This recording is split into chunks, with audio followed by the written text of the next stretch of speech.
Hello hi വണക്കം മക്കളെ വണക്കം. അങ്ങനെ ഇന്ന് കാതലിക്കാൻ നേരമില്ലേ എന്ന സിനിമയാണ് കണ്ടത്. ഈ സിനിമയുടെ കാര്യം പറയുന്നതിന് മുമ്പായിട്ടൊരു കാര്യം പറയാനുള്ളത്, ജയം രവി എന്നുള്ള പേര് അദ്ദേഹം ഉപേക്ഷിച്ചു. ഇനി മുതൽ രവി അല്ലെങ്കിൽ രവി മോഹൻ എന്ന പേരിലായിരിക്കണം അദ്ദേഹത്തെ വിളിക്കേണ്ടത്, അഭിസംബോധന ചെയ്യേണ്ടത് എന്നുള്ളൊരു ഒഫീഷ്യൽ സ്റ്റേറ്റ്മെൻറ്റ് കഴിഞ്ഞ ദിവസം റിലീസ് ചെയ്യപ്പെട്ടിട്ടുണ്ട്. സോ എനിക്കെന്തോ ആ ജയം രവി എന്നുള്ളൊരു പേര് തന്നെയായിരുന്നു കൂടുതൽ ഇഷ്ടം. കാരണം പുള്ളിക്കാരനത് ഭയങ്കര രസമായിട്ട് ആപ്റ്റായിരുന്നു. ഇനി മുതൽ രവി മോഹൻ എന്ന് പറയുന്നതിനോട് anyway Ravi. First of all ഇതിനകത്ത് എടുത്ത് പറയാനുള്ളൊരു കാര്യം, നമ്മുടെ ഉദയനിധി സ്റ്റാലിൻ്റെ വൈഫായിട്ടുള്ള കൃതിക ഉദയനിധിയാണ് ഈ സിനിമ സംവിധാനം ചെയ്തിരിക്കുന്നത്. ഇതിൻ്റെ ടൈറ്റിലിൽ തുടങ്ങുന്ന ഒരു രസമുള്ള ഒരു സംഭവമുണ്ട്. അത് ശ്രദ്ധിച്ച് നോക്കി അറിയാൻ പറ്റും. നമ്മുടെ DNA ഒരു മോഡൽ വെച്ചിട്ട് ഒരു സാധനമാണ് ചെയ്തിരിക്കുന്നത്. സോ അവിടെ തന്നെയാണ് ഈ സിനിമയുടെ കറക്റ്റായിട്ടുള്ള പോയിന്റും സെറ്റ് ചെയ്തിരിക്കുന്നത്. സോ നമ്മുടെ OK കൺമണിയുടെയൊക്കെ ഒരു ലെവലില്ലേ, മീൻസ് ആ ഒരു സ്റ്റാൻഡില്ലേ, അതേപോലത്തെ രണ്ട് കഥാപാത്രങ്ങളെയാണ് ഇവിടെ പ്ലേസ് ചെയ്തിരിക്കുന്നത്. സോ ഈ കഥാപാത്രങ്ങൾ എവിടെ എങ്ങനെ ഒക്കെയാണെന്ന് പ്ലേസ് ചെയ്യുന്നു. പിന്നെ ആ കഥാപാത്രങ്ങൾക്ക് ഉണ്ടാവുന്ന ഒരു ടേണിംഗ് പോയിന്റ് പിന്നീട് എങ്ങനെ മറ്റുള്ളവരുടെ ഇടയിലേക്ക് ഇവരുടെ ലൈഫ് ഒന്നിച്ചെത്തുന്നു എന്നൊക്കെയുള്ളതാണ് ഈ സിനിമയിൽ പറയുന്നത്.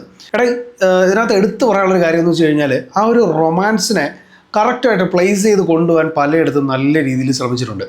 അത് അത്യാവശ്യം നന്നായിട്ട് വർക്കായിട്ടുണ്ട്. കാരണം ആ ഒരു ഫീല്, ആ ഒരു മൂഡ് ക്രിയേറ്റ് ചെയ്യാൻ നന്നായിട്ട് സാധിച്ചിട്ടുണ്ട്.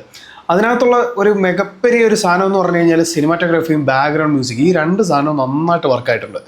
കാരണം ആ ഒരു ഫിലിമിൻ്റെ മൂഡ് കറക്റ്റായിട്ട് കീപ്പ് ചെയ്ത് കൊണ്ടുപോകാൻ പറ്റുന്നുണ്ട്. അത് നമുക്ക് കാണുമ്പോൾ ഒരു കൂളായിട്ടുള്ള വിഷ്വൽസ്, ഭയങ്കര രസമാണ്. വിഷ്വൽസൊക്കെ കണ്ടിരിക്കാൻ തന്നെ ഭയങ്കര ഫീലാണ്, ഭയങ്കര രസമാണ്. എസ്പെഷ്യലി നിത്യമേനനെ പലയിടങ്ങളിലും വിഷ്വലൈസ് ചെയ്തിരിക്കുന്ന കാണുമ്പോൾ തന്നെ ഭയങ്കര ബ്യൂട്ടിഫുള്ളായിട്ടാണ്. അതുപോലെ ജയൻ രവീനെ മച്ചാനെ ഇതുവരെ പുള്ളിയെ ഇത്രയും നല്ല ബ്യൂട്ടിഫുള്ളായിട്ട് കാണാൻ സാധിച്ചിട്ടില്ല എന്ന് വേണം പറയാൻ. എനിവേ പൊന്നിയിൻ സെൽവനിലാണെങ്കിൽ പോലും പുള്ളിയുടെ ഒരു ബ്യൂട്ടി ആയിട്ടുള്ളൊരു ഫീൽ ഭയങ്കര രസമാണ്. ഈ സിനിമയിൽ അദ്ദേഹത്തിനെ കാണാൻ ഭയങ്കര ബ്യൂട്ടിഫൈ ചെയ്തിട്ടുണ്ട്. പിന്നെ നോക്കുകയാണെന്നുണ്ടെങ്കിൽ സിനിമയിലെ പ്രധാന കഥാപാത്രങ്ങളെ അവതരിപ്പിച്ചിരിക്കുന്നത് രവി, നിത്യമേനൻ, TJ ബാനു, വിനയ് റായ്, ഒരു രക്ഷയില്ലടാ, പുള്ളിയെക്കുറിച്ച് ഞാൻ പറയാം. പിന്നെ ജോൺ കോക്കൻ, വിനോദിനി വൈദ്യനാഥൻ, ലക്ഷ്മി രാമകൃഷ്ണൻ ആൻഡ് മനോ, യോഗി ബാബു. ഇത്രയും പേരാണ് മെയിൻലി ഈ സിനിമയിലുള്ളത്. പിന്നെ ഒരു കൊച്ചുകുട്ടിയുണ്ട്, പിന്നെ ലാലുണ്ട്. ഇവരൊക്കെയാണ് സിനിമയിലെ മെയിൻ കഥാപാത്രങ്ങളെ അവതരിപ്പിച്ചിരിക്കുന്നത്. ഇതിൻ്റെ സ്റ്റോറിയിലേക്ക് വരികയാണെന്നുണ്ടെങ്കിൽ, അല്ലെങ്കിൽ ഒരു തിരക്കഥയിലേക്ക് വരികയാണെന്നുണ്ടെങ്കിൽ, വളരെ നൈസായിട്ട് പറഞ്ഞു പോകുന്നൊരു സ്റ്റോറിയിൽ, അതായത് ഒരു പ്രഡിക്റ്റബിൾ സ്റ്റോറിയാണ്. നമുക്കിതിനകത്ത് അറിയാം ഇങ്ങനെയൊക്കെയാണ് ചില സംഭവങ്ങൾ പോകുന്നത് എന്ന് കാണിക്കുമ്പോഴേ നമുക്കറിയാം ഇനി ഇതെങ്ങനെയാണ് സംഭവിക്കാൻ പോണത് എന്നുള്ളത്. ആ ഒരു ഇൻസിഡൻസിനെ കണക്ട് ചെയ്യുന്നത് എങ്ങനെയാണ് എന്നുള്ളത് മാത്രമാണ് നമ്മൾ പിന്നീട് അങ്ങോട്ട് ഹോപ്പ് ചെയ്യുന്നത്. ആ ഹോപ്പിനെ ഏകദേശം അത്യാവശ്യം നമ്മൾ ഉദ്ദേശിക്കുന്ന പോലെയൊക്കെ തന്നെ കൊണ്ടുപോവുകയും ചെയ്യുന്നുണ്ട്. പക്ഷേ ഇവിടെ എല്ലാം പ്രഡിക്റ്റബിൾ ആയിരുന്നിട്ട് കൂടി എൻ്റർടൈൻ ചെയ്യിപ്പിക്കാൻ ഇവർക്ക് പറ്റി എന്നുള്ളതാണ് മെയിൻ കാര്യം.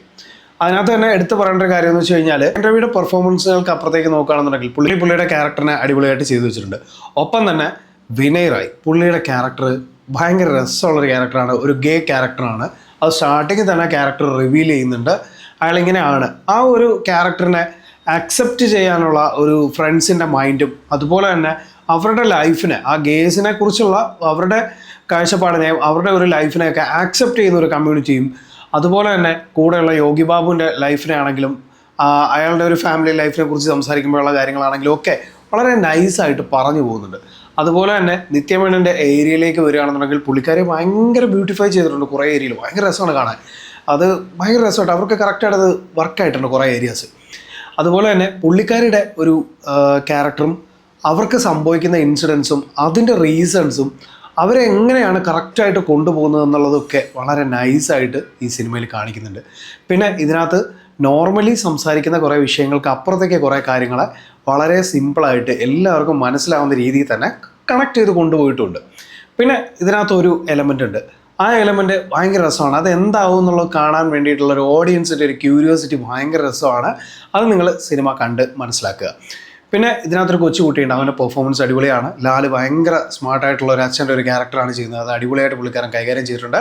ഇനി സിനിമയുടെ സിനിമാറ്റോഗ്രഫി ഒരു രക്ഷയില്ല കേട്ടോ. നല്ല അടിപൊളി മുത്തുമണി പോലത്തെ വിഷ്വൽസ് നമ്മൾ നേരത്തെ പറഞ്ഞിട്ടുണ്ടായിരുന്നു.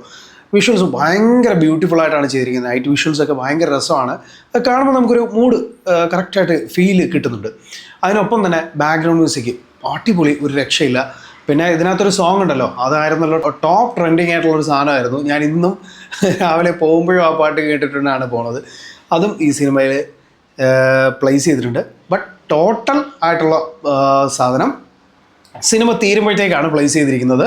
അത് കറക്റ്റായിട്ട് AR റഹ്മാനും ദിയും ഒക്കെ വന്നിട്ട് നിന്ന് കട്ടയ്ക്ക് പെർഫോം ചെയ്യുന്ന ഒരു സാധനമായിട്ടാണ് സെറ്റ് ചെയ്ത് വെച്ചിരിക്കുന്നത്. സോ അത് സിനിമ തീരുമ്പോഴേ ഉള്ളൂ, അത് കാണുക, എൻജോയ് ചെയ്യുക. അതിനകത്ത് ദിയും AR റഹ്മാനും ഒക്കെ വരുന്നുണ്ട്. അതുപോലെ തന്നെ ഈ സിനിമയിലെ ബാക്കിയുള്ള ഏരിയാസൊക്കെ നോക്കുകയാണെന്നുണ്ടെങ്കിൽ വളരെ സിമ്പിൾ ആൻഡ് കൂൾ, ഇങ്ങനെ പോവും, ഒരു ഫ്ലോയിൽ അങ്ങ് പോയിക്കോളും. ഇടയ്ക്ക് കുറച്ച് ചില ലാഗ് ഉണ്ടെന്നുള്ളതിനപ്പുറത്തോട്ട് സിനിമയിൽ വേറെ കുഴപ്പങ്ങളൊന്നും ഫീൽ ചെയ്യുന്നില്ല.